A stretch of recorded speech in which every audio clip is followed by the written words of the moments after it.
can still remember the day she walked through the door with Nikki, and they were our angels.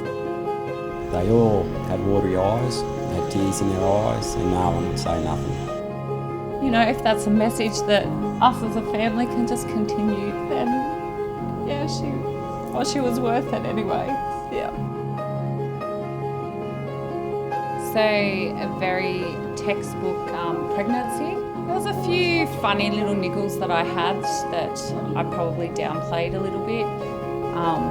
We didn't get to see Alexis till probably 11:30, the night that she was born. She had machines all over her and you know, cords hanging off her, and still no one really told us much, but Simon sat on one side of the bed and I sat on the other, and she looked from Simon to me, and I guess in my heart I was like, okay, she's going to be okay. You know, she's just having some breathing problems. And that's when they picked up. She'd probably been having seizures for about 12 hours by the time they picked it up. So each seizure obviously did a bit more damage. It was scary going around to that NICU the next morning. We basically found a very limp, corpse-like baby compared to the baby that we'd seen the night before. She wasn't the same. No. We got taken to the family room, which is, you know, I've talked to other parents with babies in the NICU that have received bad news, and we all joke that it's, you know, the bad room. You know, when you get called to the family room, it's not for pleasantries. So we got told in that room that she had a significant brain injury, and that no, she wouldn't die, and she'd have a 75% chance of having cerebral palsy. We were in the NICU a total of 12 days.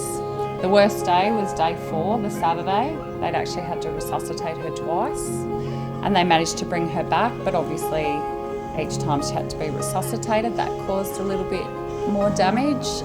And that was the day they told us to bring our family and bring the boys, that we wouldn't get to take her home. So yeah, we christened her. We all got dressed up. We all got dressed up. We had a christening in the NICU. But we brought our families in. Alexis actually came home on palliative care. We're actually told, go home, love her, because if she makes 6 weeks, it'll pretty much be a miracle. Yeah, so Joe, I guess, knew what the MRI said. That's it, she's got cerebral palsy. It's going to open up doors for you as soon as I write this letter.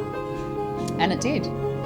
Obviously of different, I guess, organisations we could go with, but obviously knowing that Alexis had cerebral palsy, it was just a given that we went with CPA. I guess I never even really thought about it. I just called them up, and as soon as I said, you know, that she was 4 months old, she said, I'll be there.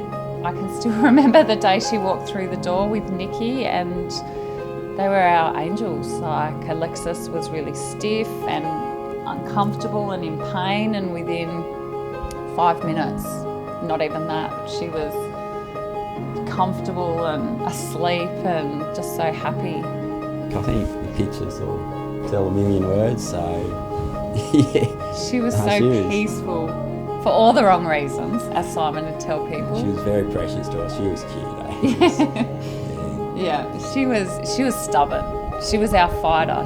She was just a presence, like she was in the house, and yeah, she had the obligatory hair clip in and pretty clothes, and she was renowned for her hair.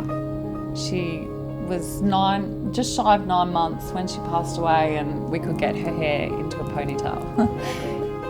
You know, if that's a message that us as a family can just continue, then yeah, she was worth it anyway. Yeah. The hardest part was the unknown. Yeah. No one would give you any answers. No. They quite often would just say nothing. Yeah. And that was fairly tough. CPA had actually been seeing us on charity funding. So basically, people like today donating is the reason that she was able to have physio and speech therapy and an OT you know, come and see her and make her life comfortable. And without those therapies, I'm sure her life would have been a lot shorter, and it certainly would have been very uncomfortable. I just felt a really strong sense that we needed a legacy for her and we needed to give back. And, you know, raise some awareness and make sure that some other family that's going through the same thing can have access to the same services that we did.